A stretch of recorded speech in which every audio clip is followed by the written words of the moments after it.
Hey everyone, James Labrie from Dream Theater, and you're listening to or watching the podcast Talking into Infinity with JT and Brian.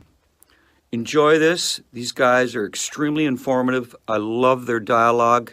I love their interpretation of the songs, who and what we are, what we were going after. They're very accurate in their interpretations and descriptions, and I just think this is a great show, and these guys are doing a stand-up stellar job. So once again, enjoy Talking into Infinity with JT and Brian.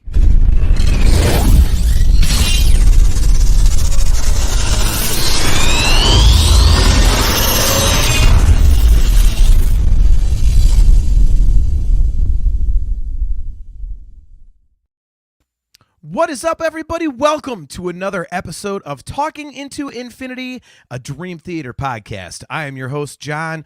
We are live on Facebook, YouTube, talkingintoinfinity.com, and the cmsnetwork.com. We are live at those four locations every other Thursday at 7:30 p.m. Eastern Standard Time.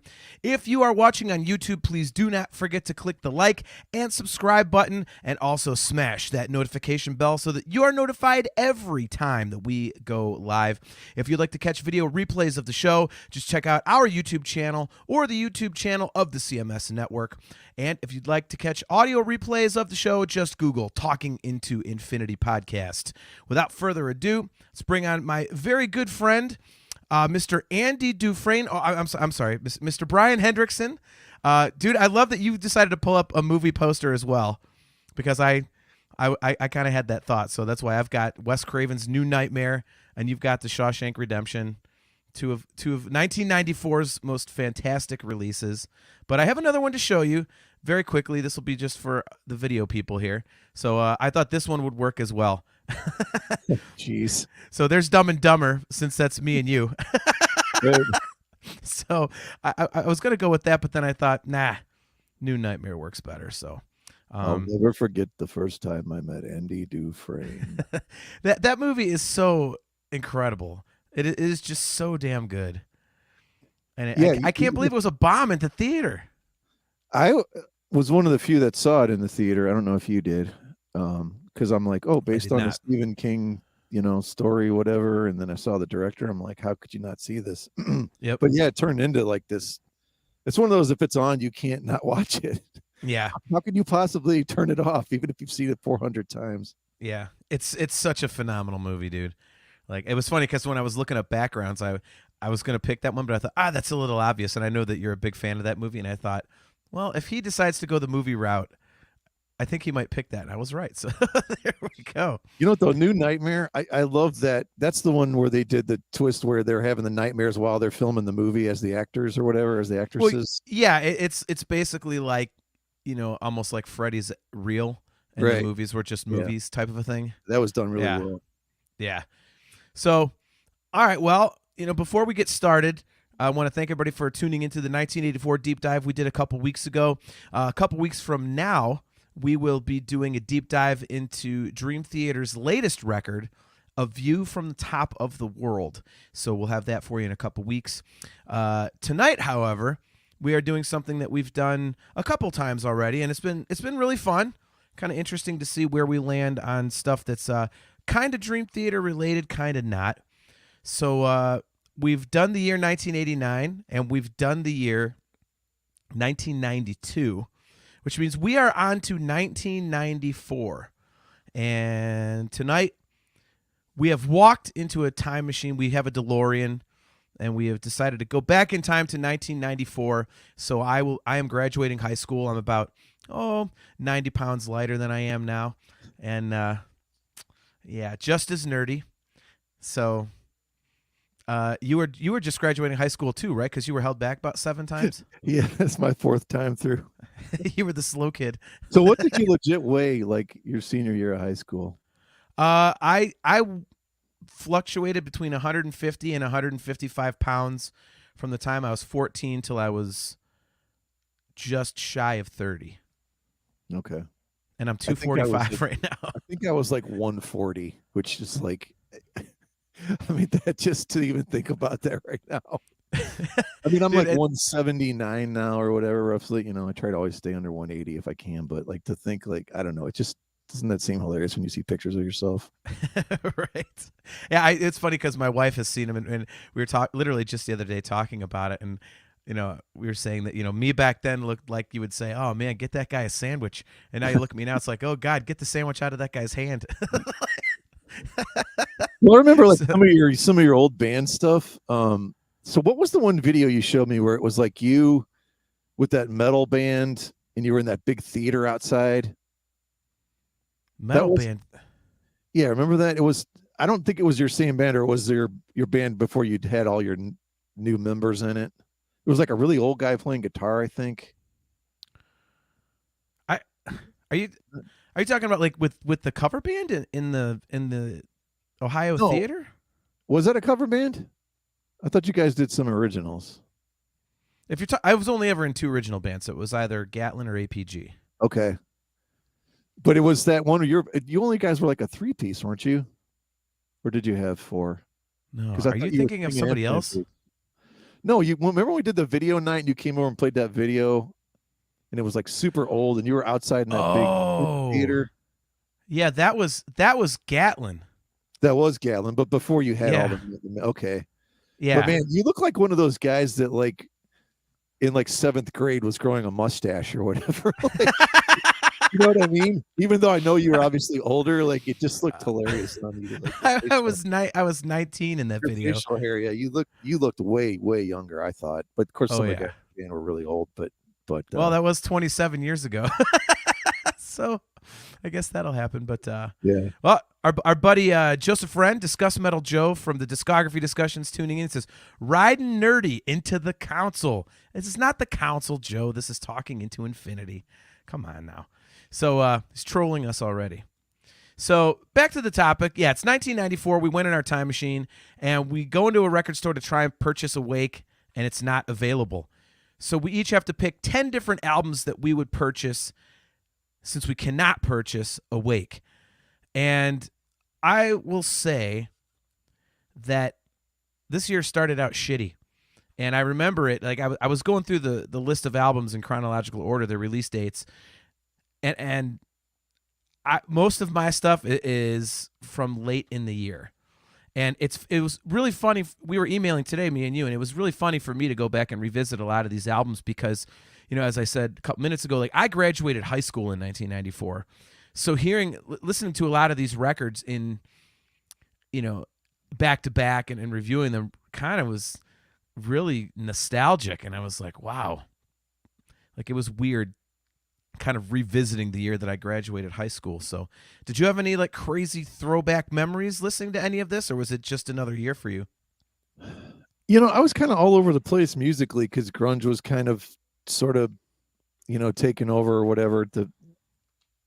It kind of sort of flooded the whole market or whatever. And, the hair metal was sort of gone. And so I was kind of searching for a lot of different stuff. And I found some really cool stuff on here. I found a lot of it really, really dark, except for a couple exceptions. It seemed like some really heavy, dark, subjects and topics and albums that came out that year, from what I've got on my list, at least. Yeah, I would agree. It was definitely, but I mean, that was kind of like the product of the grunge era, though, wasn't it? I mean, the 80s hair metal was completely dead by then. Yep. And now you've got all these like shoegazing bands coming in and kind of taking over. So, all right, why don't you go first? All right, so as I said, I have mine listed in release date order, but you actually kind of ranked yours. So we have one that's similar that we're going to save for the end, and anything else we have not told each other. So this is like, first time reaction to each other's list. So I will let you go first. I'm going to go number 10. I'm going to go the soundtrack for the movie The Crow. Interesting. Okay. Yeah, I remember soundtracks, were always just super hit or miss. Sometimes you'd buy, oh, I'd love that one song I know is in the movie, and then you get it and you're like, oh God. There's nothing else. But this one, man, I love just about everything on this. It starts out with a song, The Cure, by The Cure, called Burn. I love that song. Nine Inch Nails is a cover of a Joy Division song, "Dead Souls." It's a song they almost always play live now. It's a huge song. Okay. "Darkness" by Rage Against the Machine is a real slow kind of thing, then turns into one of their kind of funk standards. It was a really cool song when they're called "Milk Toast" by Helmet. Helmet was one of those bands. Almost everything I heard of theirs, I think, was "In the Meantime" or "Unsung." I always get the album title and the songs messed up. I loved that record, and the song "Milk Toast" on there is really cool. Pantera does a cover of a Poison Idea song. Now, I'm not going to pretend that I ever heard the original. Yeah. It's like a hardcore punk band. Yep. Called The Badge. Really cool. Phil delivers. These guys sound great on it. So, Yep. yeah, it's one of those that you, excuse me, you get at least 6 really good songs, and the ones that, I don't never even heard of some of these names on here. Like, they're still pretty decent, song wise. Yeah. So yeah, just remember dark, heavy, which fits the movie. Do you remember The Crow at all? I think I saw it once, and I thought yeah. it was okay, but I don't know is it one of those movies that even holds up at all today or no? Oh yeah.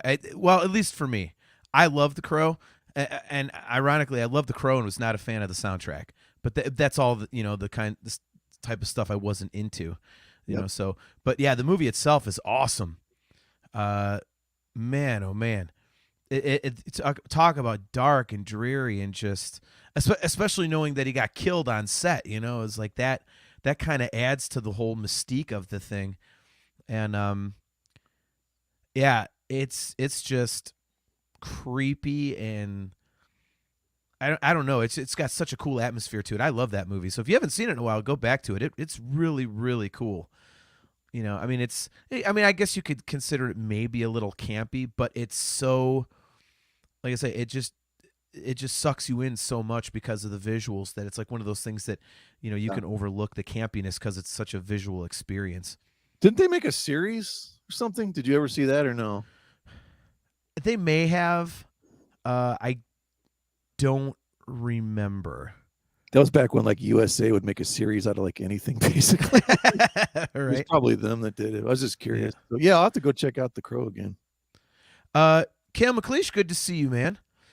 He says, when was Dehumanizer? Obviously, he's talking about the Black Sabbath record. The list that I saw, Cale, Dehumanizer, I don't think was this year. I think it was Cross Purposes I saw, which Yes. I'm betting money that is gonna be on Hendrickson's list. So we'll find out later. But yeah, I think Dehumanizer might be 92. I know that was like it. One of the songs was on the Wayne's World 2 soundtrack. Or 95, so I don't know. Look at Cale. I don't know any bands released something I want in 1994. He wasn't even born, was he? I would assume not. Well, maybe. I don't think so. I never know how old Cale is. Sometimes I think he's like 17. Other times I think he's like 42, and he's just lying all over. He's an enigma. He's a baby face. Yeah. All right. So my first record on my list was released on January 25th of 1994, and pretty popular record. And it is an EP, actually. It is Jar of Flies by Alice in Chains. So I'm a big Alice in Chains fan, and I thought, and I've always thought, that Jar of Flies is just a really cool kind of departure from like the hard rock that they normally do. Even like the goofy, like that bluesy tune, what's it called, Wailin' Wasp or something at the end. You've got that like that kind of like, shuffly type of thing, but it's got their creepy like 3-part harmonies over the top of it, and but the rest of it is just really melodic, really well written, and it's mellow and just really good. And I think it sits very well next to the other stuff in the catalog. It's that breather moment for them. And truth be told, I really like to sing a lot of that stuff. So I've sang most of that EP live at one time or another. And it's just totally fun to dig into those harmonies and, learn just the intricacies of it. Because Lane Staley wrote all the harmonies for Alice in Chains, and he was just when you really get into what he did, man, that guy, I think he's underrated, because whenever people talk about, the singers of that era, it's always Chris Cornell and Eddie Vedder and stuff like that. It's like, and Lane gets mentioned, but not nearly as much as he needs to, and I think he's the best. So Mike Schollenberger tuning in. Good to see you, man. He says, hey, guys, several great albums for me in 94. Jar of Flies is definitely in my top 10 as well. Well, a man of good taste, Mike. Appreciate you getting on my side there. So, You know what's hilarious to me is an album like Facelift, and then you go, these guys can do something like Jar of Flies. Like you wouldn't see that coming a million miles away. There's no way. And it's so like I had to pull it up just because I couldn't remember, all exactly what was on there. But I mean, 3 in a row here: Nutshell, I Stay Away, and No Excuses. Like, oh my God. I mean, just incredible acoustic pieces of music. And like you said, melodically, Lane and Cantrell, their voices, the harmonies are just, I mean, I could see why you love singing them. I mean, it's great singer stuff. I mean, who the hell would not love singing that if, and you got a great voice for doing that stuff. But thank you, man. But yeah, man, I mean, it's just such a contrast. Like I just would never think that a band like that could do something like that, Yeah, that's why I like it so much. It's like after you get Facelift and Dirt, then they put this out, and you're like, wow, man. Like, and again, like I'm a big, like, a lot of the stuff on my list here.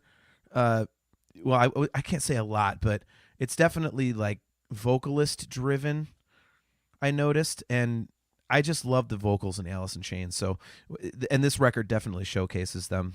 So, all right, what do you have next on your list? Next I have, it looks like Kale put this one on there.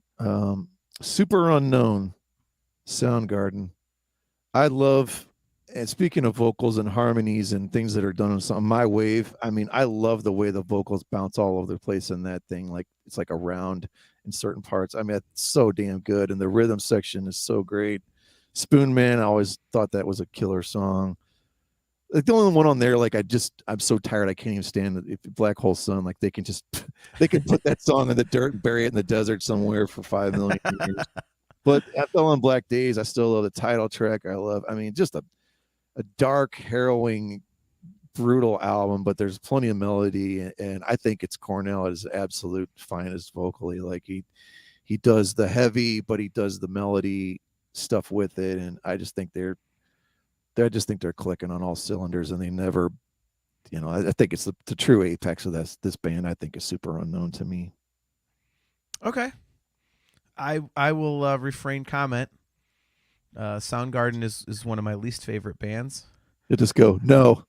Oh, yeah. Well, okay, so Chris Cornell has an amazing voice. He's such a phenomenally talented, or was such a phenomenally talented vocalist, but I just can't stand the guy's tone. I mean, that's the reason why I can't listen to Winery Dogs. It's a Portnoy project and stuff, but Richie Kotzen, when he sings, sounds so similar to Chris Cornell to me that I'm like, I can't listen to it. So I couldn't stand the tone of Cornell's voice, even though he was an absolutely phenomenal vocalist. So, I will say Soundgarden is one. I have kind of like a funny memory about them. I was reading Guitar World back around that time, and Gavin Rossdale from Bush, who I hate Bush. Like they're in my top 3 most hated bands, and that guy just sucks. Yep. And he was calling Kim Thayil a garbage guitar player. Yeah, okay. And I'm like, you only play power chords, you piece of shit. Who are you gonna call a crap guitar player? I mean, what is that? So, that's one time I got Soundgarden's back, but yeah, Soundgarden really not. Yeah, so. Chastity's checking in. This is good. Okay, so Chastity Crawley, good to see you. Real quick, I got your email, and you are more than welcome to come on and co-host with us for a bit on the fan hangout on December 30th. So you are in. So Chastity emailed us asking if she could jump on the fan hangout. Nice. So, she says, super late, but finally have time to sit and watch the entire live. Learning a lot and getting a list of albums to check out. As much as I'm saying that I don't like Super Unknown and Soundgarden, Chastity, that is a hugely popular record, and most of my friends like Soundgarden, and they say that that's an absolutely incredible album, so I would definitely check that one out. Well, including Mike Schollenberger, Super Unknown, also one of my top albums of all time. Wow, that's like, look at that. Pretty high damn praise. Almost seems like we're pandering now. So how did Chastity find out? I was curious when we have new people on. Did she just search Dream Theater podcast, or do you know her? Or No, she just emailed us out of the blue, and we were talking Nice. a couple episodes ago about the fan hangout on December 30th and how people can co-host Sweet. with us. By the way, guys, if you want to co-host with us on December 30th for our fan hangout, it's a Friday night. Just email talkingintoinfinity@gmail.com. I think she just Googled us or something. All right. Well, So, this guy I do know, John Toburin, Big John, one of my buddies, 94 freshman year, Downward Spiral, Far Beyond Driven. Gee, I wonder if that's going to show up on anyone's list. Ready to Die, Corn, and Purple STP. Yeah, those are all awesome choices, man. don't make me spit out my iced tea, you jerk. Oh my God. All right, so moving on to the next one on my list. This is from March 15th of 1994, and it's actually a collection. So it's basically like a greatest hits, and it is a greatest hits that was put together solely to pay for this artist's divorce, and it pissed off the band that he was in. I am talking about none other than my favorite singer of all time, Samuel Roy Hagar, his greatest hits album Unboxed. So even though it's a greatest hits, man, I mean, Sammy, I could listen to Sammy sing anything. Just sing, as I always say, like sing the phone book. And it's got some great tunes on here. A couple of them are not, his standard fare. Unfortunately, it doesn't feature your favorite Sammy song, Brian, Dick in the Dirt. But, every time I listen to VOA and that comes up, I just laugh because I know how much you hate that, that lyric. So, but yeah, so, I mean, not much to say because it's a greatest hits album, but I just... Man, I love Sammy's stuff, and it's just a really good collection, that has, a wide range of his things. It's not too long either. It's not like one of those, like, here's 30 songs. I think it's like 14 tunes or 12 tunes. So, Sammy Hagar. Again, not much to say except for Sammy fucking rocks, and I love the guy. So, yeah, that's the next one on my list. So, what do you have? Since you're going from the bottom, you're at what, number 8 now? I'm at number 8, and this is arguably the happiest album, and I think we really needed this album to come out when it did. I think it was more towards the summer, but you're the expert on that. And we have without this album, this band would not be what they are today. It absolutely made them complete sensations everywhere. Green Day, Dookie. That was one that I pulled off my list to keep it to 10. But yeah, I mean, what else can you say? It's like, it's one of those where, other than, well, you're a drummer, so you can play drums, but it's one of those where I can pick up and be like, okay, I could probably play every song on guitar and every song on bass. I can't play drums like that, no way. But you could sing every song. You could fart around with them on your acoustic guitar and play them all. We've talked about this before, how hard it is to make an album of songs like Dookie, because they sound so damn easy, and it's not easy to do that. It is extremely difficult to play the same 3 chords that every band has used for 40 years now, or 30 years, whatever it is that rock's been around, and make them sound different, and make them sound new, and make them sound fresh, and make you feel something when you hear it. And that's what, I mean, borderline every single song on this album does. It's just fun. I mean, what's not fun about this? I mean, you almost have to be in a coma, and you can totally hate Green Day for what they are now, or their political views, or anything else, and say, well, they haven't done anything in 10 years. Who cares? They did this. I mean, it doesn't matter if they did anything else after this. They did this. You know what I mean? Like, I just think it's just great. Like, it's just one of those where I kind of forget about it, and like, oh man, it's Green Day, Dookie. Even though you've heard, half the songs on here 4 million times, it's just a great album. Well, there's a reason you've heard them 4 million times, because they're kick-ass tunes. Yeah. I mean, in the cover band, we play Basket Case, every night, and people go bonkers for it. Sure. Why wouldn't you? So it's a great song. Yeah, you're right, though. This is a really, really fun album to listen to, and especially back then, like, I really got into it, again, because there's that fun factor, and it wasn't all dark and dreary and just blah, like all the grunge stuff. And you don't have to think when you're listening to it. You just put it on, you're like bouncing and singing, and yay, and it's just a good, fun thing to kind of dig into. I think that's there's really not much more you can say about Dookie than it's fun. I mean, it's not like some musical masterpiece. It's there's not much to it. It's just some dudes getting stoned and playing punk tunes and being accused of selling out. So Well, I'll always remember too, like that concert at Blossom where they just the lawn just got absolutely destroyed and mud Yep. was being thrown everywhere. And it was just like, I don't know, didn't they have to pay like $20,000 to resod Blossom or something? Yeah, it was bad. It was bad, but it was still awesome at the same time. I don't know. It was just like any band that can get to get the crowd to do that. I don't think they did a very good job of resodding that place either, because I was there a few years later for Ozfest, and it might have been during Shitty Godsmack, and somebody hurled a chunk of sod and then another one, and all of a sudden it looked like a dome of flying sod. It was like raining sand. I was like, yeah, I think I'm gonna head for the safety of the pavilion. That thing was a disaster. So look at Kale with the bad joke. Was Dookie the time of your life? Shut up, Kale. Album. No, I think he's asking if that was on that album. Or he's trying to make a joke. I don't know. Discuss Metal Joe, one of the best 90s albums. It's punk, it's pop, it's rock, and it has phenomenal lyrics and songwriting. I totally agree on that. Yep. Yeah, it's a great record, man. It's really good. Even if you don't like you said, I mean, Billy Joe Armstrong's become basically a douchebag. But back then they were just idiots playing like punk tunes, and it was fun. It was cool. So I do hate though when some people be like, "That's not punk." I'm like, I don't care. It's good. I like it. Like, that's not true punk. All right, well, that's not true punk. Then fine. Person who's allowed to say what's punk and what's not.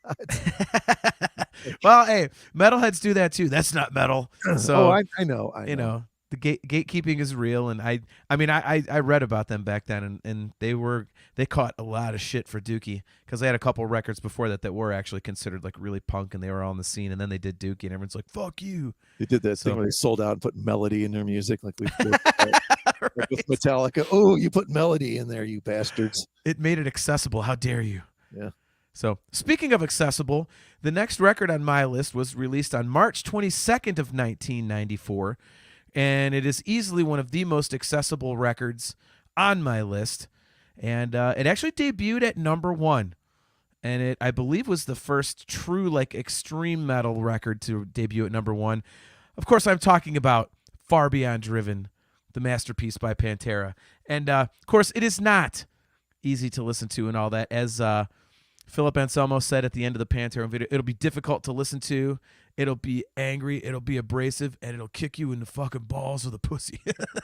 So, and I would say that was achieved on this record.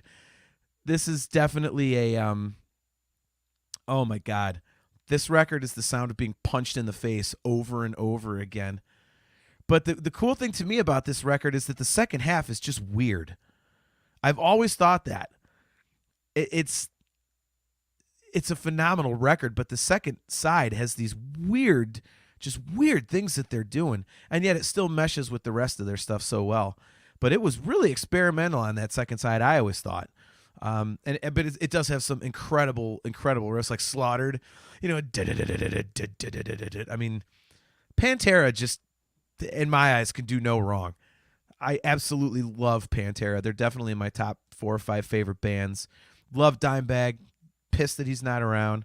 Like I said on the Van Halen episode, like, you know, sucks that we lost Eddie and Ted Nugent's still here. I'd say that about Dimebag and Ted Nugent. So, you know, maybe we can make a trade, a 2 for 1. Bring back Dime and Eddie and take Ted. But yeah, Far Beyond Driven. Do you have that on your list? I do have that on my list. I won't see where would. it is when we get there. I'll tell you. But Okay. yeah, man. I mean, you know, I just Becoming, 5 Minutes Alone. I'm Broken. Good Friends and a Bottle of Pills. What a drugged out, you know, no pun intended, trippy song that is. Right. You know what? It's funny. You mentioned Slaughtered in that second side and whatever. Like, by the time I get to that, I'm just exhausted. Like, I there's like a 2-3 song thing that I'm ready for them to go ahead and just get to their cover of Planet Caravan, which is phenomenal, which like fits perfectly for the end of that record, because it is like a journey into just God knows what, and who knows what's going on. And you're, you know, like, I would love to like listen to that, like if you've been awake for like 2 days or something, and just like sit down in like a dark room or something. See, I guarantee you'd start hallucinating, like listen to an album like that, you know. Yep. But yeah, like you said, there's just, I mean, just so many great songs on there. I'm glad you mentioned Planet Caravan, because for me, for some reason, that's the song that I always think about when I think about Dimebag and like him being gone. It's like for some reason, I just picture that song, and it's like kind of like a beautiful kind of capper to it. And it like you said, it's a great way to end that record because it's like that deep breath at the end. So I've always thought that as well. So I'm really glad that you brought that up. Discuss Metal Joe is going to get banned for the chat for bringing up unanswerable questions. He says, you get one choice, vulgar display of power or far beyond driven. Which do you choose? I choose vulgar. I don't think it's close. As much as I just said I love this album, man, I love vulgar. I just love it. I don't think I could answer it without thinking a lot. Yeah. So that might have to be like one of our cage matches. We'll have to match up the song counts and like maybe do a cage match, vulgar versus far beyond driven. I love them both, and the reason it's difficult is because I have a little bit of a bias in this argument right off the top of my head for far beyond driven, because vulgar display, all those main songs were so overplayed. You know, like Mouth for War and Walk and New Level and This Love. You know, I mean, it's, you know, you hear, so it's like, okay, well, and like, how do you remove that from the equation? So it's, well, plus, you know, Far Beyond Driven is way more experimental, for lack of a better word, you know? Yeah. I mean, like, yeah, it's not as straightforward. Yeah. It's like if like the first half is if vulgar got a little bit weird. And then the second half is if they were just like, yeah, now we're all fucked up. Yep. So, all right. So, yeah. So Far Beyond Driven, I absolutely love it. We'll have to dig into Pantera on another episode, man, because I love Pantera. I don't know about you. I'm a huge, huge Pantera guy. So how far will you drive for the, I don't know, we're not calling it a reunion. We're a celebration, I guess. Let's just use that word. How far will you drive to go see that? 3 hours? 2? No, I think I would drive as far as like New York City or something. Oh, wow. Okay. Like 8 hours. I mean, dude, I mean, here's why though. My wife never got to see Pantera live, and my stepson never got to see Pantera live, and he's a huge, huge metal guy. Like he loves everything. His two favorite bands are the Beatles and Slipknot, for Christ's sakes. But he listens to rap and country and everything. Dude, he's amazing. That's so awesome. I'm not kidding, dude. When he runs the radio in the car, you'll hear like 7 different genres. It's the weirdest thing. I love that about him. But he absolutely loves Pantera. It's like one of the first heavy bands he got into. And, of course, he never got to see him, you know, because he was born in 2001. So, yeah, I'm definitely going to drop some coin on that Pantera celebration reunion, whatever you want to call it. That's going to be a pricey one for me. So, how about you? Yeah, I want to see it. I mean, I'm sure that they'll be closer than that. You know, they're going to have to hit Chicago, Detroit, or Pittsburgh or something. But yeah, I'll see it. I mean, I guess it's going to still be a while because I don't know if you read, Zach hasn't even started learning the song. Yeah, yeah. So maybe he'll like once they have the dates to him, that's when he's like, all right, I'll start learning them. But you know how that goes. Like, unless you know for sure you're going to have to learn or play something, like I'm not going to learn it right now. Dude, I read a rumor online that they're getting $250 million to do that run. I can't. That doesn't sound possible to me. Dude, Pantera was huge. Absolutely, they're not going to sell 20,000 seaters. There's no way. They might sell 10,000. I mean, they might maybe in some of those, like a year and a half, 2 years. Well, if they do some of those like stadiums over, you know, in other countries or something, maybe that sounds. Oh yeah. Shit, well, I don't want to pay $200 to see this either. I'm already in for that, so I'm down. Yeah, you and I are always different when it comes to it. Right. I'm like, wait, it's more than $5? Yeah, I'm out. Screw this. All right, so number 7 on your list. What do you have? I have the debut vocal appearance by Pepper Keenan when he joined Corrosion of Conformity. Wow. Deliverance. Okay. You know, it's kind of funny because we were just talking Pantera, and he, you know, was kind of the main, I don't know if he's the main guy, but at least second main guy in the other, I'm drawing a blank here. What's the Pantera side thing? Pantera. Oh, down? Down, yeah. Yeah. The opposite of up. Yeah. No, but this band, like, it was weird. I remember my roommate had this CD. The guy I told you, Steve Batt, used to work at Scene, and he had the CD, and I was like, I thought these guys were like, they switched. They used to be a hardcore kind of a punk band, a hardcore at least, and Pepper Keenan joined, and it's like it's a real. It really reminds me of like Skynyrd metal, and like Skynyrd gets a bad rap for stupid stuff like Sweet Home Alabama, but man, they have some killer tunes like Saturday Night Special. I mean, that are bordering on hard rock metal, and that's what I think that this band kind of brings out. There's a song on there called Albatross that I love. Like he's almost channeling like an inner Ronnie Van Zant. Okay. Great riff. A song called Broken Man. There's a really cool acoustic interlude, like 2 minutes barely. Just the acoustic guitar thing they do. It's called Without Wings. But yeah, just an album that just comes out of nowhere, and you're like, wait, this is so I'm sure people who are true fans of Corrosion of Conformity probably thinks this is the worst thing that ever came into existence because it's nothing remotely like their old stuff. But I just think it's a great album. They went on to do another album. They did multiple, but one of my favorites they did, I think, was called Wise Blood. That was a great album, or a great song nonetheless. But yeah, Deliverance, Corrosion of Conformity. Well, see, you're educating me. I didn't know that Pepper Keenan wasn't in the band all the time. So there you go. Yeah, no, he wasn't. Brian, Discuss Metal Joe, Brian, swamp music, mic drop. Yeah, it's swamp metal, I guess. It's funny because when I'm looking up some of this stuff just to try to refresh myself, that says things like stoner rock, and yeah, I always kind of thought stoner rock, I don't know, sort of sucked, to be honest. So, like, I like Caius. Like, I was never into like I like some Queens of the Stone Age stuff, but I didn't like Caius or anything. And I don't know, the Sword or whatever some of those bands are. I was just like, eh. Well, the Sword just broke up, so there you go. I know. They're now the Knife. Yeah. The Machete. Yeah, the only one of those bands I ever really listened to for just a split second was like Crowbot, and that's because I saw them open for. Actually, I think they might have opened for Sons of Apollo, and I was like, oh, this is kind of cool. So I listened to it a little bit, but I'm with you. I don't really dig it. So, moving on to the next one on my list. This one was released August 9th of 1994, and I am going with yet another really heavy record.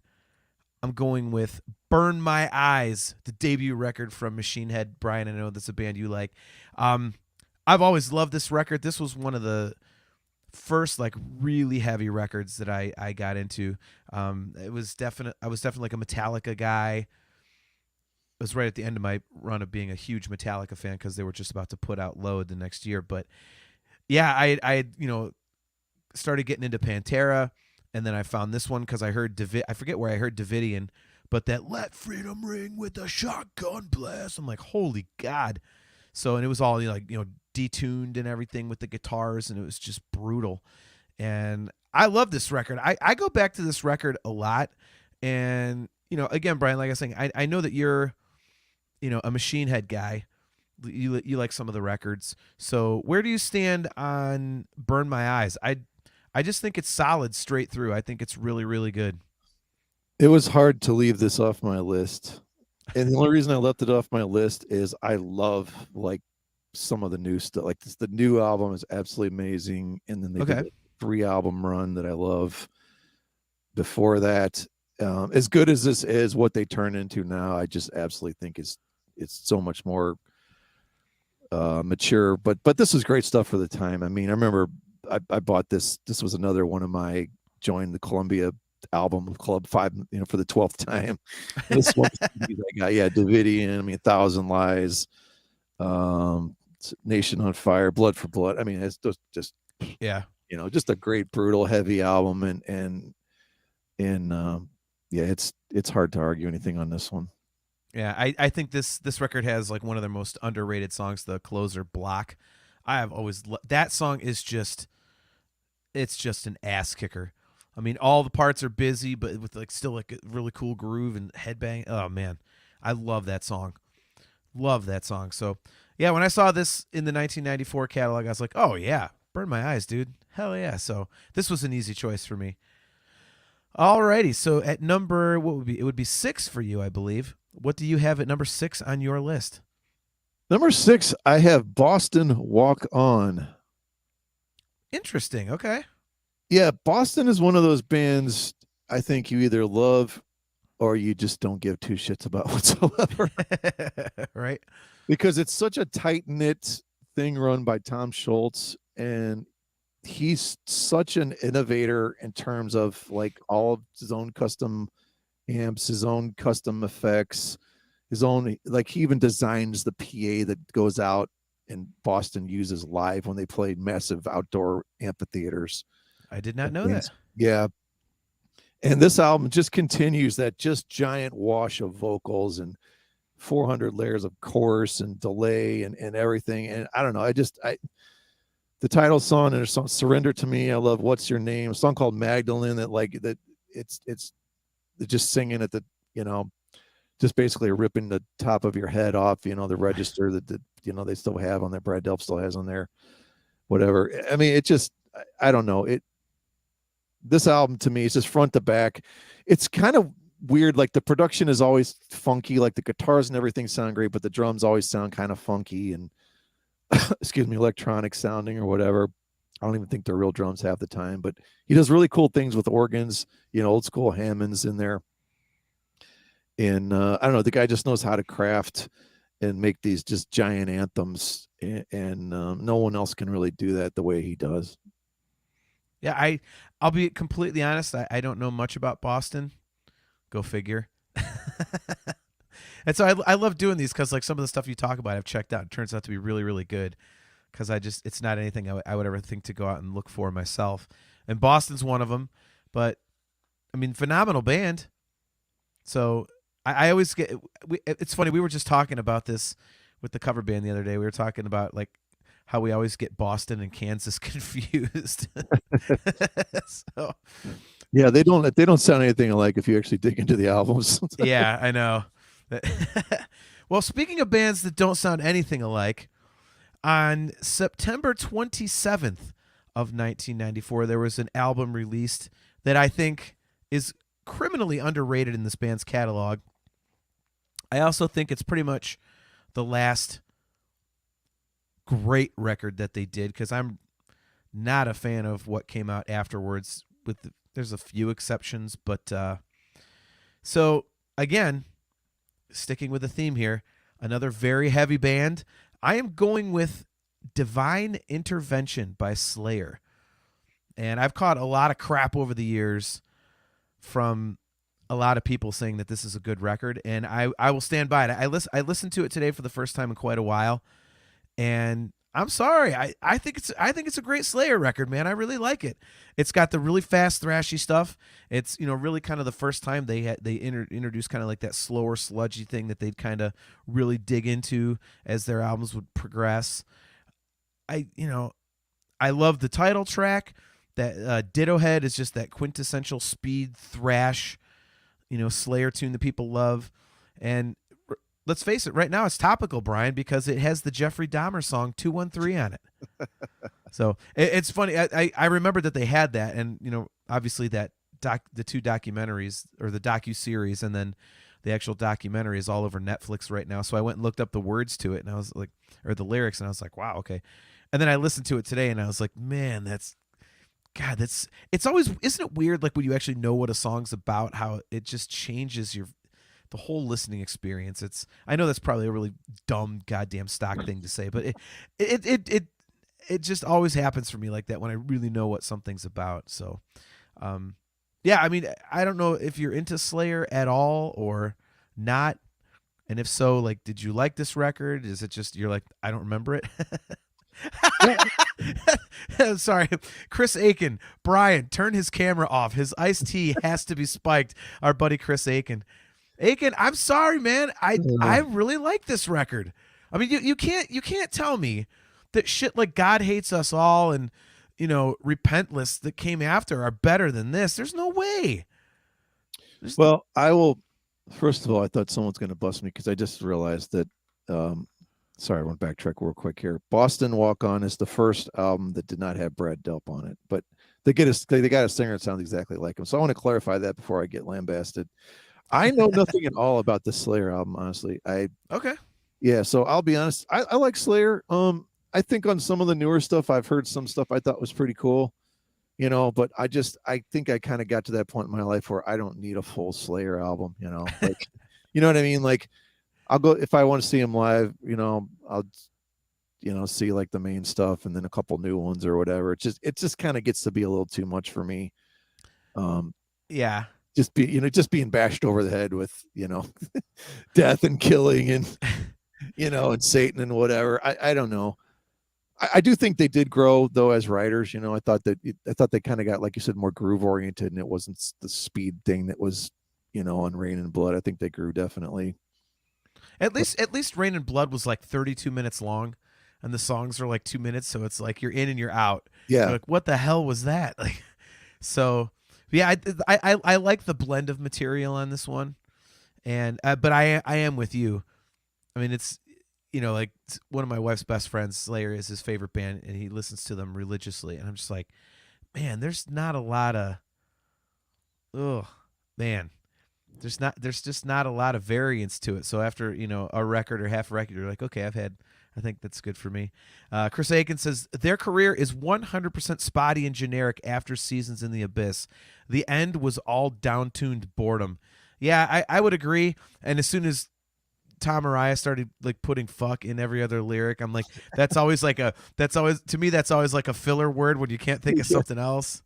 So I see Aiken, I would say after Divine Intervention, I was a huge fan of Seasons and South of Heaven and stuff like that, and I thought this fit right in there with it, at least to me.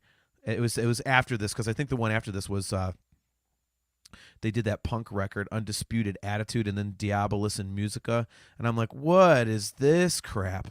I hated those. So I have God Hates Us All on CD. I think I listened to it like twice ever. I don't know. I don't even know why I bought it. I think I was like, oh, I hadn't heard a new Slayer one in a while, and I bought it, and it's like, yeah, I didn't get into the later half of their career, so. But all right, so at number 5, what do you have?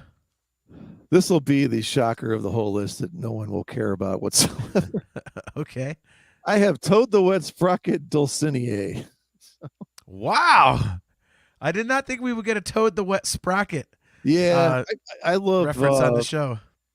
I guess Fear is their second album, I'm assuming. So this is album 2 and 3 for them. Yeah, I've always loved Glenn Phillips' voice as a songwriter, and whenever I see them live, if I get a chance to see them live, I try to go every time, because it's just puts on just a great show. I mean, they just go song to song to song. They don't BS around, and it's all mostly acoustic based, mellow stuff with some kind of cool guitar things going on here and there. You're mostly 3.5, 4 minutes. You're out. You can cram in 17, 18 songs in a night.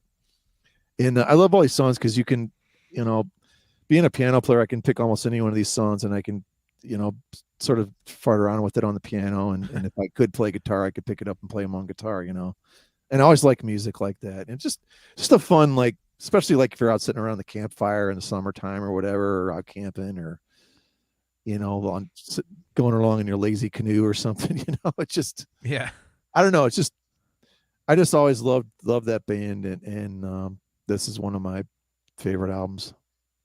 Yeah, this is another band I know nothing about. This was that, man. Well, hey, Mike Schollenberger's on your side with this one too, man. He says, Toad is a great dark horse. I can't speak.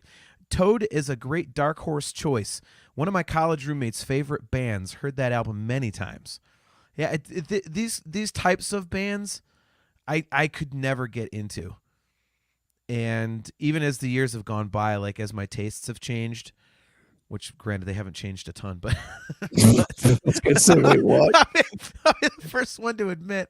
Well, I like the new Van Halen and the new Dream Theater. Pretty That's much. My taste of it's pretty much, man. Well, they get bonus points because I still think they did the best song on the Kiss My Ass tribute album. I mean, I love their version of Rock and Roll All Night. They turned it into a folk song that's like a round. I mean, I love it. I think it's fucking amazing. I love it. It sounds great to me.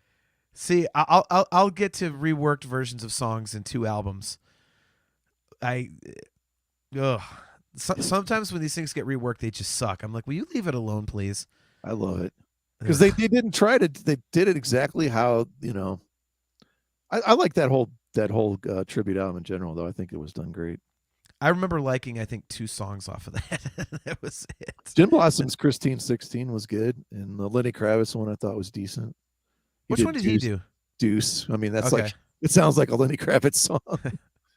Man, if I was doing a Kiss tribute, I would want to pull like something not as well known. Like this is well known, but I would do something like I've always loved Shock Me. I love the Ace tunes. So as much as this record takes a beating, the Into the Void song from Psycho Circus would be fun.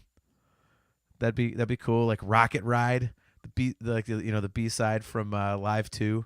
Dangerous, danger me, danger Oh! you, dangerous. Didn't we spend like 3 hours at work one day making fun of that whole album? And Yes, we did. Yes, we did. Oh my God. All right. So the next one on my list was released on October 4th, 1994. And this is a band that I actually opened for at Ron's Crossroads in Akron. I looked up the date today. December 7th of 1997. I opened for this band on the tour that came after this record that I'm about to mention. But October 4th, 1994, I have Low by Testament. This is my gateway Testament record, and I have always absolutely loved it. Just absolutely loved it.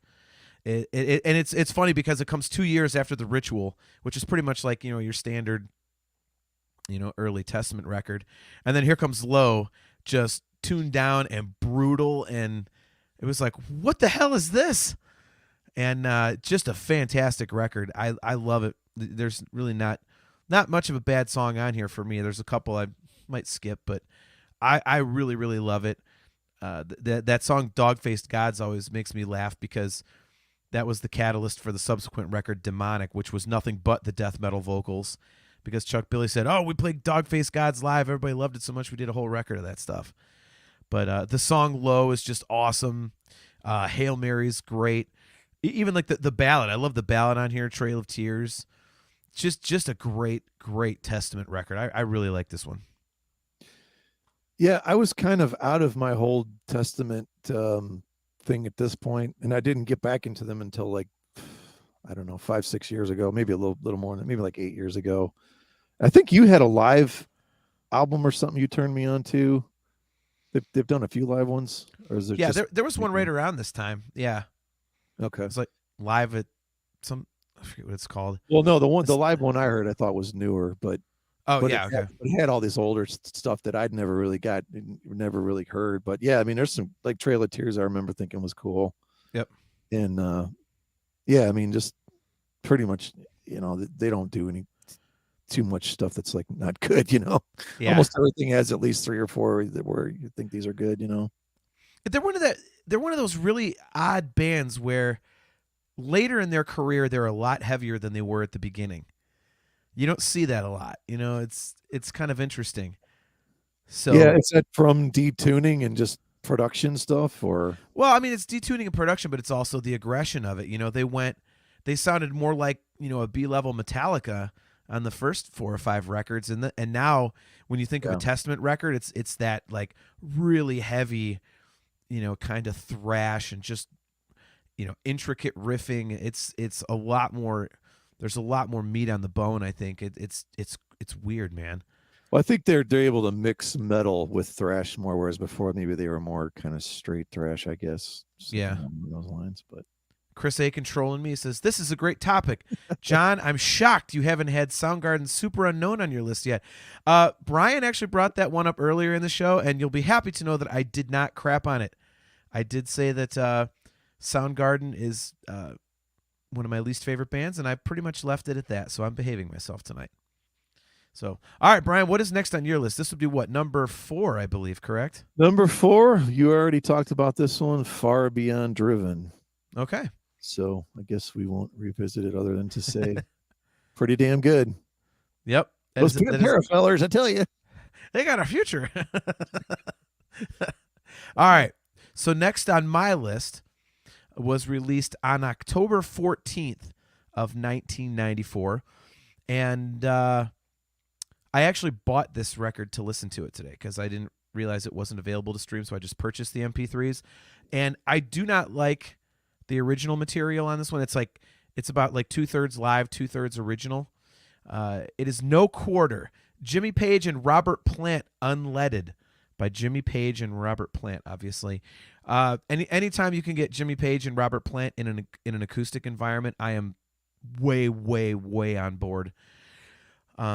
It's so good. I mean, it's just this record is worth it just for the Rain song. Anytime you give me the Rain song, I'm in. I that is my all-time favorite Zeppelin tune. I absolutely love it. It's actually one of my favorite songs ever by anybody. But yeah, the original stuff, like the studio stuff, is all that world music and everything, and I just do not care for it. But the live stuff, I mean, Robert Plant gets a little goofy here and there with the Robert Plant isms. They do, Since I've Been Loving You. It doesn't sound like Robert Plant anymore. It sounds like a stutter. So I was like, all right, dude, let's get the word out. Come on. But Right. other than that, I mean, the drummer they had on that stuff does a really, really good Bonham. I mean, he's got some of the Bonham isms to him, which was really cool. And the one thing I will say that I we're talking about reworked versions of songs. The version of No Quarter on this record sucks. I don't know who came up with the idea to do that, but you can't do that song without the really eerie Mellotron or something similar, at least if you're going to this was like just like banging loud power chords almost, and it had none of the attitude and vibe and just melancholy of the original. I was like, what is this? So that I did not like. So when you were talking about redoing songs, that this is definitely an example of a monstrous turd. So but most of the rest of it I absolutely love. So Gallows Pole sped up, it's great, but again, Rain song, I'm all in. So were you aware of this record? Did you like it? Where do you stand with Led Zeppelin? I don't think we've ever talked about Zeppelin on the show before. I love Zeppelin. I'm not one of those massive fanatics of them, but anyone who got to see them live, I'm just like, wait, what? You know what I mean? Like it's up there with the Beatles for the generation before us, But, Yeah. but like anyone was like, oh yeah, I saw Kiss in '77 or Zeppelin in '76. I'm like, wait, what? How did that work exactly? Yeah. Sounds like something never happened. So I admit I know nothing about this album. I did see, and I was trying to check the year because my memory is always horrible. Page Plant concert. I saw that at the time was the Gund Arena. Yeah. Okay. It was an amazing show. They had like I don't know, 5-piece string section, I think, doing some stuff. I think of all people, the guy from The Cure was one of the touring guitar players, which I thought was a very interesting choice. Jimmy, good to see. By the way, real quick, says Led Zeppelin were gods. Yeah. Speaking of gods, have you ever read? Maybe we talked about this. Have you read Hammer of the Gods? One of the best music books I've ever read. We did talk about that. Yeah. I mean, the idea that's like they're going to get paid, and the guy says, "Well, I don't think we're going to pay you or whatever," and he just pulls out a gun. Yeah, you are. Yeah. You're paying us. I mean, it was so damn gangster, old school in those days. Like, no, here's a gun to your head. You're going to pay me right now in cash. Like, what, a suitcase full of like $240,000 or something. Like, yeah. I don't know. There's some great.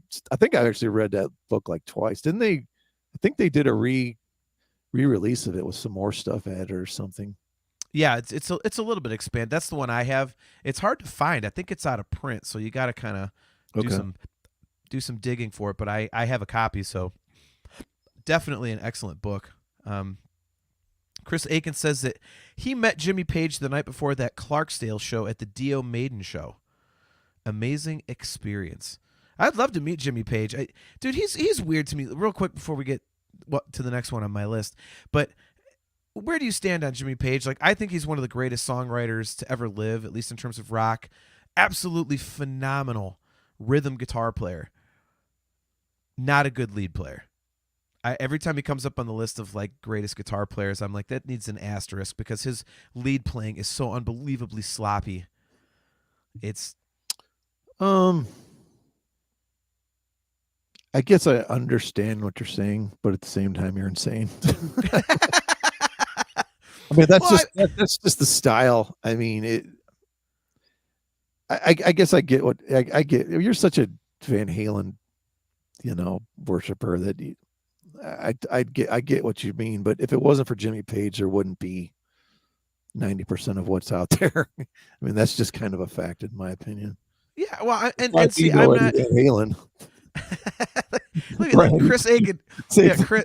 Yeah, again, Brian, turn his camera off. His iced tea has to be spiked. I'm telling you, man, it is sloppy. If you listen to that damn solo in the middle of I'm drawing a blank. Hold on, I'm gonna look up the track listing. I can tell you what it is.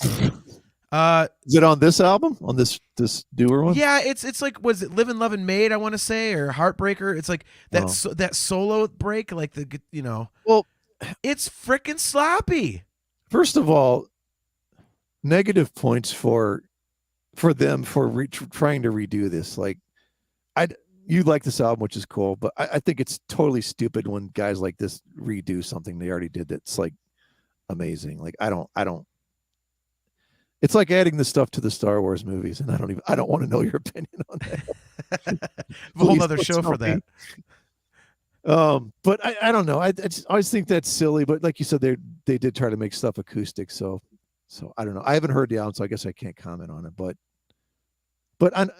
yeah, I mean, I don't know.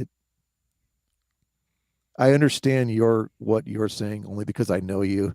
Anyone else is going to say turn the microphone off.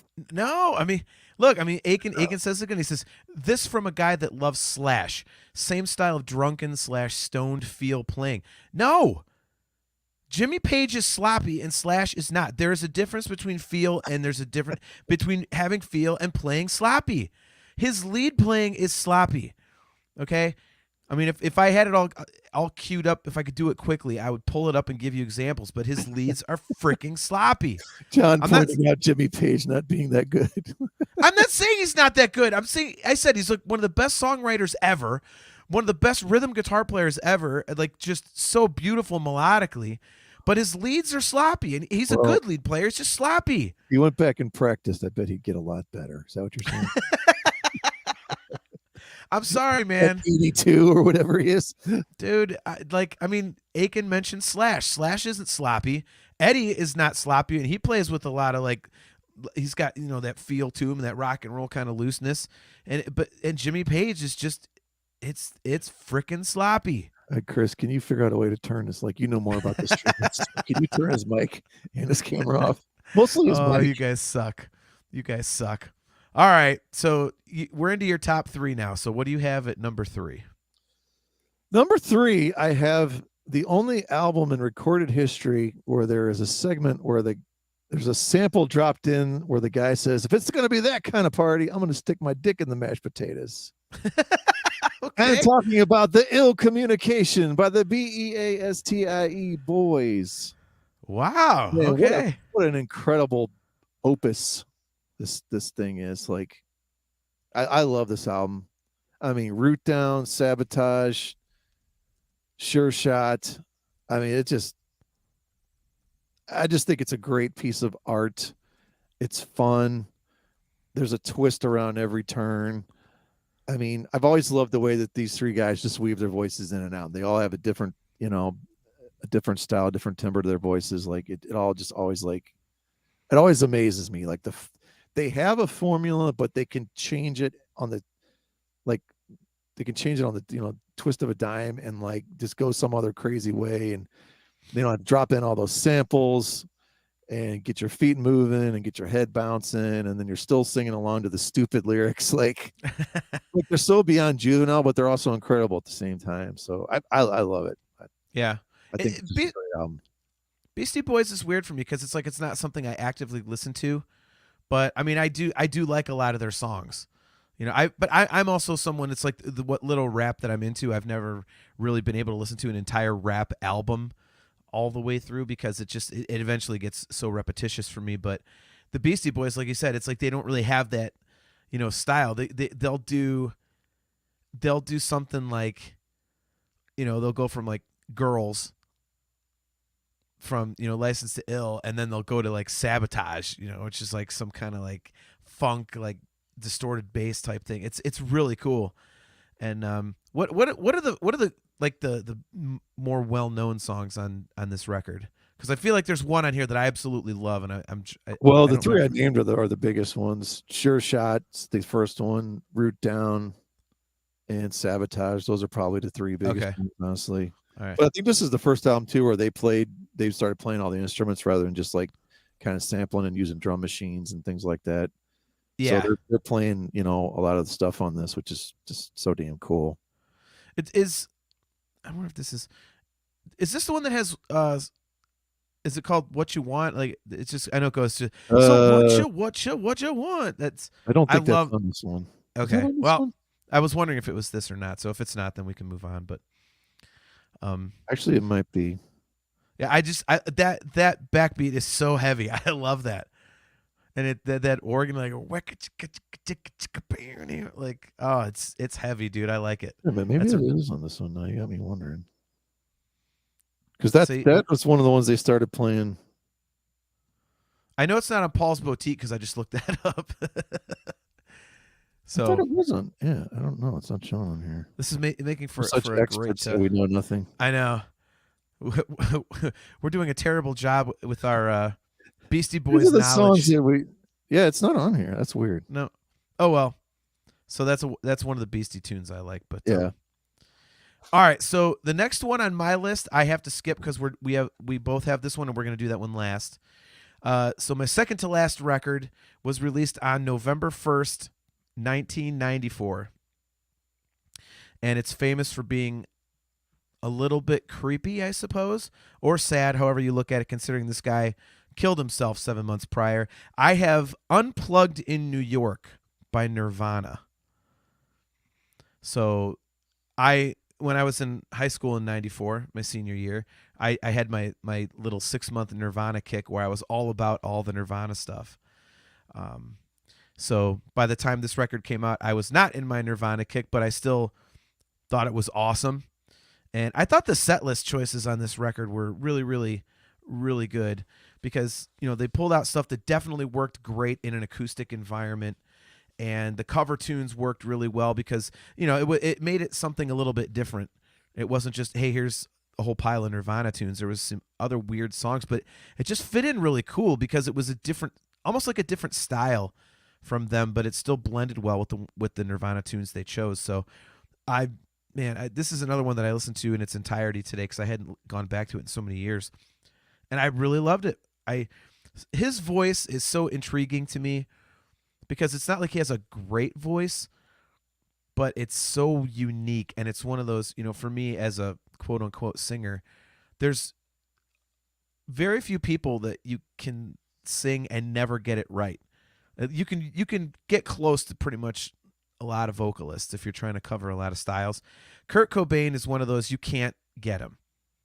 There's no way to do it because he was like imperfect in so many ways, yet on the pitch, on the beat, and you just can't recreate that. So I've always thought he's got a really cool voice for that reason. Where do you stand on this record if you give a crap about it at all? I had to look it up to see what's on it because not familiar, honestly. I don't know. I was one of those people, I guess. I was not a fan of Nirvana being unplugged. It just didn't do it for me. I can't stand that Man Who Sold the World. Really? Okay. Well, Okay. I don't know. It just droned on for me, and I don't know. I liked them when they had the power of the amplifiers turned up to 11, and okay. yeah, I just not my thing, but I get why it's especially now why it's probably so insanely popular. Yeah. I mean, is it probably the most watched, talked about MTV Unplugged they ever had? Probably. I mean, it's got to be up there, right? This one and Alice in Chains, and yep. Well, it's because they never did justice by the Queensryche Unplugged, which is absolutely criminal. But I would love to have that entire thing like somewhere, but it's almost impossible to find. I've scoured eBay and all kinds of places for it. So I didn't even know that existed. By the way, so Jimmy is a good friend of mine, Jim Bartek. Jim, it's not Chris, okay? The person commenting in the chat is me. So you're not talking to Chris. Man. So All right. Well, so what is number 2 on your list then? Number 2 is about that youngster who was trapped on a continent, that euthanasia. Well, that's the last one on my list before we get to our common one. So let's dig into that one. Yeah, I'm going to go full disclosure here. When this album came out, I was a big and this over the years has really grown on me as I really love this album now. Really different production. And Okay. I almost don't know if I think that this is a metal album. Stuff like Killing Road, that to me is not metal. And even like Train of Consequences and stuff, it has that chunky rhythm thing going where I'm assuming they're kind of detuned also, maybe not. But they're, playing that chunky rhythm where it's not even a chord, they're like scraping the picks and doing some weird kind of grungy, punky type things that to me are not really metal. So I don't consider this a metal album. I consider it a really good Megadeth hard rock album. But like Train of Consequences, obviously I love Toot Le Monde. I mean, they almost always play that great tune. But I don't know, where do you stand? Do you feel like this is a true metal album or no?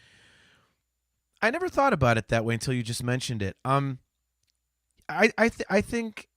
think what you just said has a lot of merit. This is the more rock feel version of Countdown to Extinction. Countdown to Extinction, obviously, infamously, they were like on the metronome, making sure every hit of the pick on every guitar and bass part, every hit of the drum, everything was smack dead on. Sorry, Chris. So, Aiken says Jimmy Page plays bad leads and euthanasia wasn't metal. Did I miss the bowl of acid being passed around? All right, look, I'm going to clarify this for you assholes that can't listen. No, I didn't say he's right about the first part. The second okay. Wrong, no, I didn't say Jimmy Page's leads were bad. I said they were sloppy. Get the shit out of your ears. Good Lord. Why do I got to repeat myself? It's my show. I don't have to repeat myself. I'm just an idiot. Next time we do one of these episodes, Chris has to be on with us just so he can. I want to see him rip you like in real time live and see his face. That's fine. The next year would be are we going to do 90? Are we going to do 95 for Change of Seasons, or are we skipping to 90, 97 for Falling into Infinity? Oh, we can do 95. Okay. Yeah, I think I don't think it's not a metal record.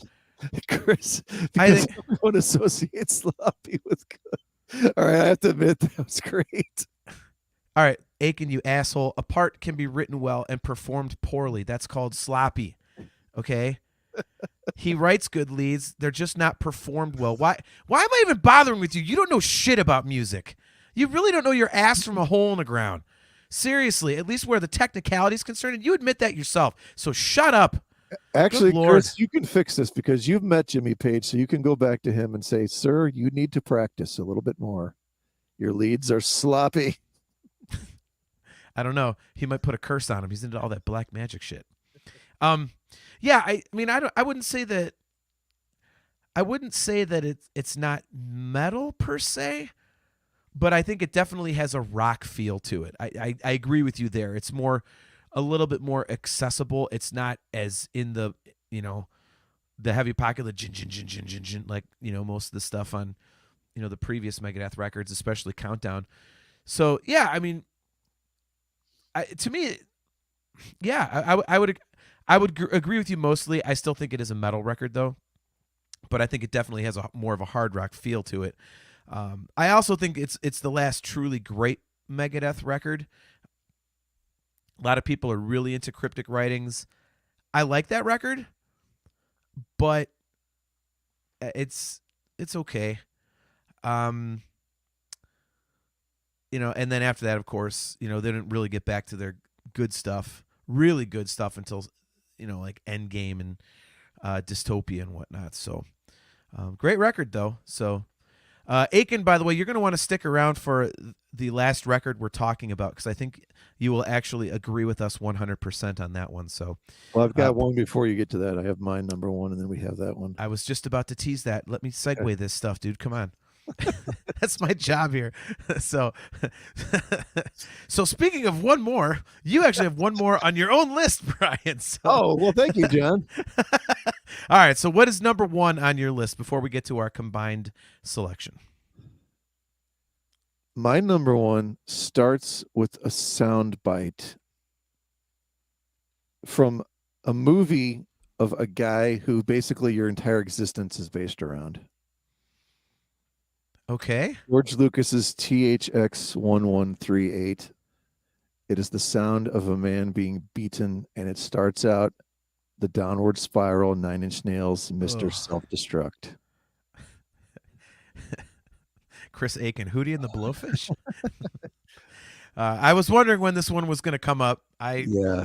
This one I'm going to put you in solo mode because I have nothing to say. At least nothing good. Oh my gosh. This is an absolute blistering clinic masterpiece in how to make an album using technology. It's so dark. It's so heavy. It's got such a great groove. When this was performed live, basically almost in its entirety, I mean, every single song was just like you were just completely exhausted by the end of it. Visually, especially what they do with all the fog, with the lights. Trent's always on the cutting edge when it comes to their live performances, but they're, to me, to this day, I don't know if there's been a better album using technology than possibly Downward Spiral, 9 Inch Nails. And I think it's probably one of those that will probably be my top 5 albums of all time and probably never move from that spot. I'm not going to put it number one, but yeah, just, I mean, this is the album that completely launched his entire career. And now the guy does soundtracks for animated movies and writes stuff for pop stars and scores everything else. And Chris Aiken and Brian, thoughts on The Fragile after? I actually love The Fragile. I think maybe it's a little too ambitious because it's a double CD, double album, but super dark. I think it's a good there's a lot of elements of Prince on Fragile, I feel, as well, which is going to sound weird, but anyway, yeah, Downward Spiral. I don't know. I can't say enough superlatives about it. Good, and you probably can't think of enough superlatives bad. So I can't get over the fact that you just mentioned that there's a double 9 Inch Nails record and it sounds Prince-ish. Like you could not, there are not enough words in the English language to try and describe a record that you want to keep me as far away from as possible, but you just used a lot of them in that sentence. Actually, it's more, With Teeth is the one that has probably more Prince type things on it, but I don't know. He's always had some Prince elements, but not in the, pussy control, not in sort of that weird, stupid vein. But just to do it yourself. I'm locked in the studio for days, and I do every instrument and things. Okay, like that. So that's where I've got Downward Spiral. Okay, I have no thoughts. Not a fan, never was, never will be, but he's insanely talented. So I think that's cool. What about the Blowfish? Do you have thoughts on that? I do not. But Brian, you know what record I do have thoughts on? What? It's an album that you and I both had on our list, and we decided to close the show with it so that we can get into this. And I know Chris Aiken will finally agree with both of us on this one. This is a record that was released on October 18th of 1994. And when this one came out, I actually did not like it. Chris Aiken, go fuck yourself. He's trying to troll me by saying Prince is better than Eddie on guitar. Whatever. When this record came out, they actually did on Headbangers Ball. They had rented out an airplane hangar and had a bunch of their fans listening to the record for the first time on headphones. Inside an airplane hangar, that would be Promised Land by Queensryche. And like I said, when this one first came out, Brian, I was not a fan. I did not like this record. But as the years have gone on, it has really, really, really grown on me to now. It's definitely, one of my favorite Queensryche albums. And what's weird about this record for me, man, is that I can't figure out why. Because it's weird. I was listening to it today and trying to figure out like why do I like this? It's not, you know, Mike Schollenberger agrees with us. He says huge album, so underrated. Yeah, Mike, it really is. And like I say, I think what does it for me, Brian, is that there's just this mood and melancholy about it, throughout the whole thing. It's not. I mean, it's very dark.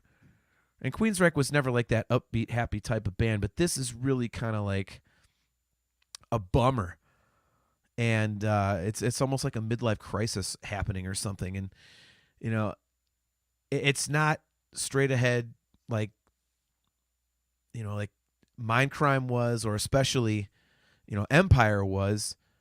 I kind of feel like this is Empire if you mixed it with Rage for Order. And man, Jim Bartek, Jimmy, he agrees with us. I got to be honest, Jim, I didn't think you would like this one. He says Queensryche's last good album. Yeah, I although I will say, Jim, I like the Todd La Torre stuff. And don't give me this no Tate, no Queensryche crap, because Todd La Torre sounds great in that band. But yeah, I mean, of the at least the Tate lineup, yeah, this is definitely the last good one. So, but yeah, I think what gets me is the vibe on this one, man. What are your thoughts on Promised Land? I feel it's I think Rage is a kind of a good comparison. I do feel there's elements of Mindcrime in here, just in the way some of the riffs are constructed. Okay. But man, stuff like Damaged, IMI, I mean, so damn good. I think Real World is like one of the most beautiful melodies that and it's just a super simple thing. But when he comes in and he just starts singing that chorus, like, I don't know, I get chills on that song. Yeah. But yeah, I'll be fully, I didn't even know this was out when it came out. And then they were touring and they came to CSU. And I ended up going to that show after I had got the album, got to listen to it a little bit. Man, great show, by the way. They sounded great. I think it was the last time they really could kind of draw a decent crowd, because it really kind of went downhill with them after that for whatever reason. But well, there's a big reason here in the now frontier. Well, I just think in general, just the music climate in general, and they weren't going to do another Empire. It wasn't going to be in the cards. But this was a great album, man. Yeah. Well, Aiken says definitely great. Last time that Tate wrote with the band instead of for the logo on the album cover. Yeah. I'm not familiar with the writing relationship like you are, Chris, but if that's the case, you can definitely hear it. That's for sure. I just like that there's so many different flavors on this album. It's a very interesting listen. But it still has those old school Queensryche tones. Like Eddie Jackson just has the most badass bass tone ever. Yeah. It almost sounds like a third rhythm guitar, when he's chunking away in the verses and stuff. And like I say, it's just interesting. And it's got enough of a classic Queensryche sound to get into it. But then there's those weird things. You're like, what the hell is that? And again, like there a couple, like some of the sound effects they use are really cool. And a few times they use like that giant echoey reverb. So it almost like sounds like they're just this band under one spotlight playing in this giant empty like warehouse, and everything else around them is black and dark. And it's just a really interesting thing to listen to. There's almost elements of, I just thought of this. There's almost elements of Toto in this to me. Okay. Just really diverse sounds going on. And like you said, the sound effects and the bass, there's something about, like you said, Jackson's bass tone mixed with, DeGarmo's guitar. Like you instantly know that's Queensryche, you can just tell. Yeah. Yeah. It's weird. Like I said, when this first came out, I hated it. And, truth be told, we talk all the time on the show that I'm very narrow-minded, but back then I was really narrow-minded. Like it was bad. It was really, really bad. And so when this came out, I was, expecting, let's hear some more Empire. Let's hear some more Mindcrime. Let's hear some more Rage for Order. And, the first single, I Am I, to this day, that's my least favorite song on the record. And when they put that out, I saw the video. I'm like, what the hell is this crap? I couldn't believe it. And I imagine being in that hangar, and I'm like if the rest of the record is like this, I just wondered if a bunch of those people and they were trying not to get caught on camera going, what the fuck is this? What the hell is this? So I just wondered if like people were hating it and they couldn't do anything because they were live on the air with MTV. But yeah, this is a classic example of like one of those albums that when you start getting it and when you don't like it at first and it just grows on you and grows on you over time and eventually it becomes like just something you can re-listen to all the time and it becomes one of your favorites. This is a perfect example of that for me.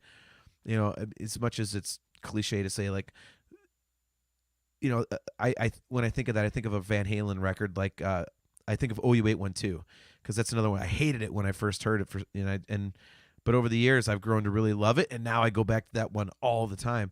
And I think this is the ultimate example of that for me. A record I just could not get into, and now I just devour it all the time. I think it's great, and I am jealous that you saw him on that tour because I've heard some professionally recorded stuff from that tour, and they sounded like they were just absolutely killing it. So, yeah, they were top of their game for sure. Yeah, this is just a great album. I mean, it sounds so huge, and I like the fact that it's not Empire, but it's it's also not Mindcrime. It's its own entity. It doesn't sound like any of their other albums at all.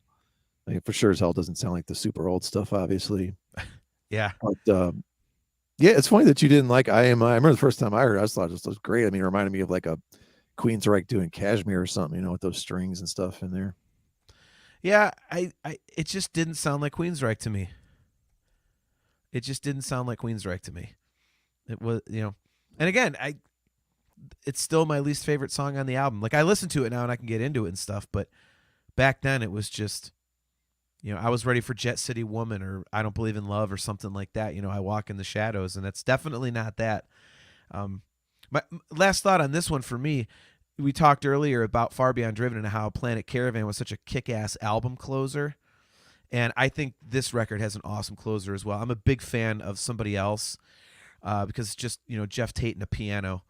And I think his voice sounds fantastic in that environment, to the point where there's like an extended version of this record and they've got a full band version of Somebody Else, and it's not good. It just takes away all of the ambience of it, and I don't like the chord choices in some spots, and it's like, yeah, let's keep it the way it was, guys. So I would love to know if they actually... Someone else. Sorry. Yeah, one of my favorite records, and I don't even know the damn song title. That's good. Always good to bring knowledge to the table that way, idiot. No, yeah, that piano thing is amazing, man. I remember hearing that, and I was like, wait, this is Queensryche? Right. So, well, all right, man. Well, this was a good time. I like when we do these. So, yeah, we might have to have Aiken on as a special guest when we do our next one. Are we going to do 95 or are we going to do 97? Yeah, let's do 95. Why not? 95. So we can't get a change of seasons. We have to get 10 other records. Okay. I feel like that's going to be a tough year for some reason. I don't know. I know there's definitely a very, very, very, very easy one for me. So Mike Schollenberger, he says, Someone Else may be my favorite song on the album. And Aiken and Mike have a couple honorable mentions, their choices. Aiken says, don't know if you mentioned these, but some honorable mentions, Dickinson's Balls to Picasso. I actually almost had that on my list, oddly enough. Stabbing Westward's Ungod, Gilby Clarke Pawn Shop Guitars, and the true number one, I knew he would say this one, the self-titled Motley Crue record. Oh, God. I just, man. He's as bad trying to sell that as you are trying to sell the last Van Halen one. Dude, A Different Kind of Truth is awesome. Shut the fuck up. You are so wrong. Okay, so there's a few others that Mike Schellenberger. I had a couple of these I actually had also on my didn't make. Dogman King's X, Division Bell, Pink Floyd. You did mention one that I did not put on there. It was tough to leave off. Black Sabbath, Cross Purposes. Yep, I thought you would have that on there because I know you're a fan of that record. Yeah, I love the Tony Martin stuff. I don't know. It's just hard to. I know that I love the other two of the other albums more. So I was like, It was hard to just put that one on here. But yeah, man. I mean, some pretty damn. The first Weezer album came out, the Blue album, also cool stuff on there. Okay. So Jim Bartek is also a fan of Balls to Picasso. I mean, let's face it, the Dickinson solo stuff was really good, I thought. Aiken wants to know, did he miss STP Purple? I didn't have it on here, and neither did Brian. I didn't have it. We had one other guy, John, put that down as a good one. Yeah, decent album. I like it more than the first one, that's for sure. But I was never a big STP guy. I like the hits, kind of. And then after that, I tried listening to it's like Foo Fighters for me. Like the hits are cool, and then I go and try and listen to the rest of the records. So, maybe I'll like more. Like, no, the ones that aren't hits just suck to me. I just can't get into them. I don't know why, but just personal preference. So, So, all right. So the next time we do this, we've agreed we'll do 1995. So Aiken, if you want to jump on and come up with 10 albums you would come up with for 1995, we should do that. That'd be a good time. So, he's okay. One last comment on Dickinson. Skunk Works was pretty average. Okay. Was that his? So that wasn't under the. Was that under the Dickinson moniker, or that was the actual band name, right? No, I think that was him. I'll have to go check Balls to Picasso out again because I love that Tattooed Millionaire, the first one he did, but I don't know. I could never get into the other stuff. I'll have to check those out again. So, well, cool, man. So we're gonna be back here in 2 weeks. What the hell's the date gonna be on that one? That's gonna be November. Let me see, November 3rd. Yeah, it'll be Thursday, November 3rd at 7:30 p.m. Eastern Standard Time, and we are going to be doing an album deep dive into Dream Theater's latest release, A View from the Top of the World. So more Dream Theater content coming your way there.